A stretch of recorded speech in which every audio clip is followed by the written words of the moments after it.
څنګه دی اسکریم په څو دی د خیره سره 30 40 50 راپاسه لږ که نه یار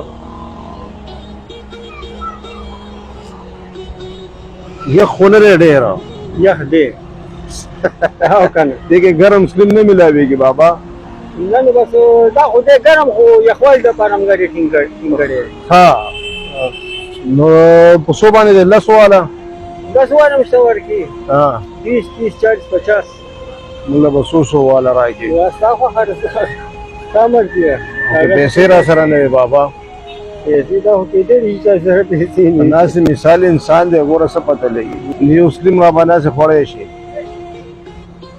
نو به خورو در باندې هسې به در باندې وخورو ها دې کې څو روپۍ ورکړې بابا یا بس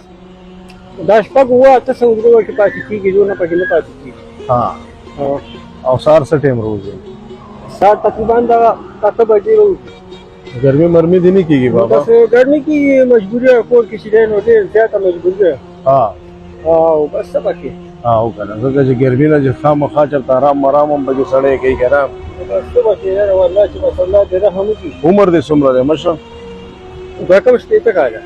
کله شپېتو ته ورنږدې مړه لکه بیا خو ځوانې بابا بس الله دې بس رحم وکړي کار خو نه ده شپېتو خیر خو ها بس څه پکې یاره والله مجبوري ده او سکریم هم پکې خورې دا شوګر فري خو پکې نشته دی کې څه شی شوګر فري شوګر فري هغه چا خبره ده خو چیني دي که نه شوګر لپاره خو دي او که نه مونږ سره یو ملګري پکې لږ شوګر مسله ده که نه مې لورګه بابا نه تپوس کوو که پیکپ پکې میلاویږي چېرته نه پیکه دې کې نه میلاویږي ها دا بس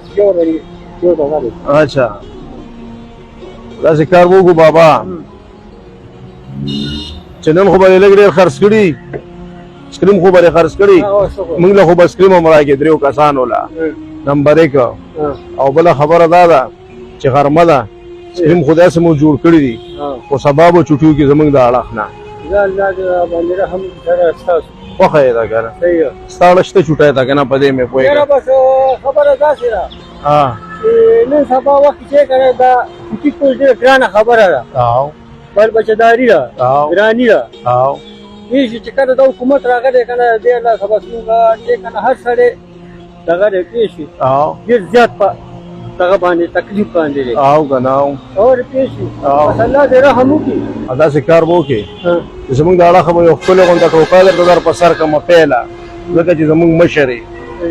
بیا به ته دا په سر کړه زما د اړخه دغه کوزه کړه او به دا نوې ټوپۍ په سر کې مونږ خواصم کې یار بهادر راکا که همت نه راکوي یو جوړ به دا تسبیح والی او یو به دا خړه لفافه والی په دې کې چې سمې په ډېر څه به قبول کړي او زموږ د اړخه به سبا چوټي الله دې ښه لره ټیک شو الله دې ډېره ډېره درکړي پوه شوې صحیح او ده الله دې هر مصیبت هر دغه نه دې وساته خدای پاک د هرې بلا نه هر مصیبت نه د دشمنۍ نه انشاءالله د دې شیزونه یې خدای پاک وساته دا ډېر بد چیز دی مننه بس دوا راته کوئ او غاړه راکړئ یوازې یم ډارېږم د ژوندون د سخته لاره چې غږ دې یو ځل بیا ورمه